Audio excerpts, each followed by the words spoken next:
വിദ്യാർത്ഥികൾക്ക് ഇനി പരീക്ഷയുടെ പരീക്ഷണ കാലം. ഇന്ന് SSLC IT മോഡൽ പരീക്ഷകൾ ആരംഭിച്ചു. പരീക്ഷകൾ മാർച്ച് അവസാനം വരെ നീളും. കേരള സിലബസിൽ SSLC ഹയർ സെക്കൻഡറി പരീക്ഷകളും കേന്ദ്ര സിലബസിൽ 10-12 ക്ലാസുകളിലെ ബോർഡ് പരീക്ഷകളുമാണ് ഫെബ്രുവരി മാർച്ച് മാസങ്ങളിലായി നടക്കുക.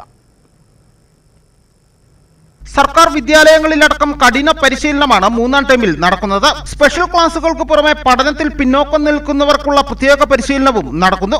രാത്രികാല ടൈം ടേബിൾ വരെ സ്പെഷ്യൽ ക്ലാസുകൾ നടത്തുന്ന സ്കൂളുകളുമുണ്ട്. പഠനവും തയ്യാറെടുപ്പുകളും കഴിഞ്ഞ വേനലവധിക്ക് തുടങ്ങിക്കഴിഞ്ഞിരുന്നു. കേന്ദ്ര സംസ്ഥാന സിലബസുകളിലായി ജില്ലയിൽ ഏകദേശം 1 ലക്ഷത്തോളം വിദ്യാർത്ഥികളാണ് ബോർഡ് പരീക്ഷകൾ എഴുതുക. 500-ലധികം സെന്ററുകളും ഉണ്ടാകും. പരീക്ഷ അടുത്തു വരുന്നതോടെ സ്കൂളുകൾ സ്വന്തമായി റിവിഷൻ ആരംഭിച്ചിട്ടുണ്ട്. ഈവനിംഗ് ക്യാമ്പുകൾ നടത്തുന്ന വിദ്യാലയങ്ങളുമുണ്ട്. ഇതുപോലെ പരീക്ഷാ നടത്തിപ്പിനുള്ള ഒരുക്കങ്ങൾ ഉപജില്ലാ വിദ്യാഭ്യാസ ഓഫീസുകളിലും പുരോഗമിക്കുകയാണ്. ഒരുപക്ഷെ നിലവിലെ രീതിയിലുള്ള അവസാന പരീക്ഷകളാകും ഈ വർഷത്തേത്. പരീക്ഷാ രീതിയും ഫലനിർണയവും ഉടച്ചുവാർക്കുവാനുള്ള ശുപാർശകൾ കേന്ദ്ര സംസ്ഥാന സർക്കാരുകളുടെ പരിഗണനയിലാണ്.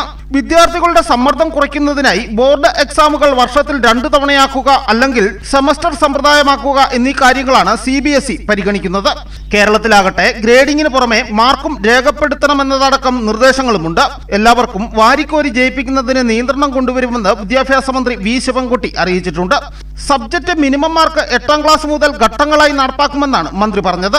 ഇങ്ങനെ വന്നാൽ ഓരോ വിഷയത്തിനും കുറഞ്ഞത് 30% മാർക്കില്ലാത്തവർ പരാജയപ്പെടും. കോളേജ് തലത്തിലും പരീക്ഷകളുടെ നാളുകളാണ് വരുവാൻ പോകുന്നത്. News bureau, Udumbanchola.